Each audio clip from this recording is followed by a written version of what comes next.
Assalamualaikum warahmatullahi wabarakatuh. Perkenalkan, kami dari kelompok 4 dari mata kuliah K3 Industri ingin mempresentasikan tentang pengelolaan lingkungan kerja, pengelolaan debu dengan anggota kelompok Akbar Ramadan, Aditya Esa Putra, Reswabi Yunus, dan Ahmad Faisal Wibowo. Lingkungan kerja. Lingkungan kerja dapat diartikan sebagai segala sesuatu yang berada di sekitar tenaga kerja yang dapat mempengaruhi dirinya dalam melaksanakan tugas-tugas yang dibebankan. 2. Lingkungan kerja yang lestari dan manusiawi adalah faktor pendorong bagi kegairahan dan efisiensi kerja. 3. Kondisi lingkungan kerja yang kurang baik dan melebihi toleransi manusia untuk menghadapinya tidak saja akan menurunkan produktivitas kerja, tetapi juga akan menjadi sebab terjadinya penyakit akibat kerja, pencemaran lingkungan, cacat, dan bahkan kematian. Pengelolaan lingkungan kerja. Pengelolaan lingkungan kerja merupakan bagian dari sistem manajemen keselamatan kerja dan kesehatan kerja. Ada 5 kelompok dalam siklus pengelolaan lingkungan kerja. 1. Pengukuran dan pemantauan lingkungan kerja. Yang kedua, penilaian mengenai apa arti dari ukuran-ukuran atau standar dari lingkungan kerja dan dampaknya terhadap kesehatan tenaga kerja. Ketiga, menetapkan sasaran dalam proses pengelolaan. Dengan sasaran-sasaran ini, maka pengelolaan lingkungan kerja menjadi efektif, efisien, dan terintegrasi. Yang keempat, menyusun rencana pengelolaan lingkungan kerja secara berkesinambungan guna mencapai sasaran yang telah ditetapkan.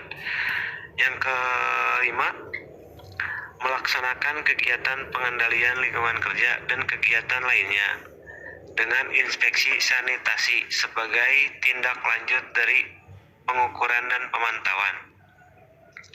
5 faktor beban lingkungan kerja bagi pekerja. Yang pertama ada faktor fisik, faktor kimia, faktor biologis, faktor fisiologis, faktor mental, psikologis. Faktor fisik yaitu kebisingan, pencahayaan, iklim kerja, getaran mekanis, radiasi, gelombang elektromagnetik, baik yang mengion maupun yang tidak. Faktor kimia, contohnya gas, uap, debu, fume, kabut, asap, cairan, dan lain-lain. Untuk faktor biologis, contohnya tumbuh-tumbuhan maupun binatang, misalnya virus, bakteri, jamur, cacing, dan serangga. Untuk faktor fisiologis, sikap dan cara kerja, jam kerja dan istirahat. Untuk faktor mental psikologis, hubungan kerja, suasana, atau pekerjaan yang monoton. Masalah pada lingkungan kerja dilakukan dengan survei pendahuluan untuk mengetahui faktor. Yang pertama, proses produksi, bahan yang dipakai, hasil produksi, dan hasil samping. Faktor-faktor bahaya, jumlah karyawan yang terpapar, lamanya waktu pemaparan, ketata rumah tanggaan perusahaan, alat pengendali yang telah ada, dan lain-lain. Samping pengamatan lingkungan kerja diperlukan juga informasi yang dapat dipakai untuk mengetahui keadaan-keadaan yang berbahaya di suatu perusahaan, yaitu dari karyawan berupa keluhan-keluhan yang diberikan, dari pengawas kesehatan dan keselamatan kerja, dari serikat kerja, dari majalah, dari jurnal, dan dari laporan penelitian. Nilai ambang batas NAB. NAB merupakan kadar yang dapat dihadapi oleh pekerja tanpa menunjukkan gangguan kesehatan atau timbulnya penyakit kelainan dalam pekerjaan sehari-hari untuk waktu 8 jam sehari atau 40 jam seminggunya. Dalam penerapannya, NAB merupakan pemisah antara batas aman bahaya, melainkan digunakan untuk kadar standar perbandingan, pedoman, pencernaan alat pengendali, substitusi bahan beracun dan dengan bahan yang tidak reaktif dan tidak beracun, serta membantu menentukan terjadinya gangguan kesehatan atau penyakit akibat kerja. Nilai ambang batas NAB. Kadar debu di tempat kerja berbeda-beda tergantung jenis tempatnya, yaitu perkantoran atau instansi, NAB-nya 0,26 mg per meter kubik, pabrik atau industri, NAB-nya 10 mg per kubik, debu kapas, NAB-nya 0,2 mg per meter kubik, debu batubara, NAB-nya 2 mg per meter kubik. Jika pengukuran kadar tersebut melebihi NAB, maka kadar debu tersebut tidak aman atau berbahaya. Debu adalah partikel padat yang berasal dari atmosfer bumi seperti loess, letusan gunung berapi, dan pencemaran debu. Respirable merupakan partikulat debu berukuran kurang dari 4 mikrometer yang dapat terhirup dan mencapai daerah bronchiola hingga alveoli di dalam sistem pernafasan.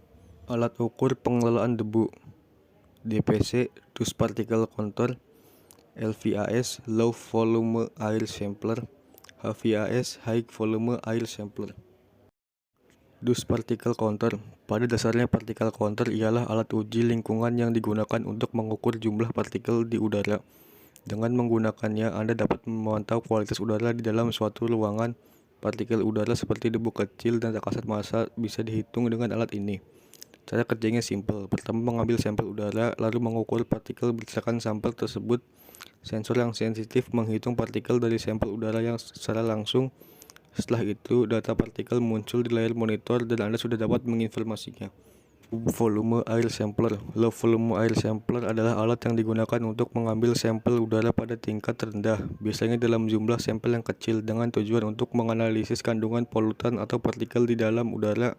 Alat ini dapat digunakan dalam berbagai aplikasi seperti pemantauan lingkungan kesehatan kerja dan studi epidemiologi. Beberapa contoh alat termasuk dalam kategori Low Volume Air Sampler adalah Personal Air Sampler, sistem pemantauan kualitas udara, dan High Volume Sampler. Secara umum, Low Volume Air Sampler digunakan untuk mengukur kualitas udara dan menentukan tingkat polusi di lingkungan yang diukur.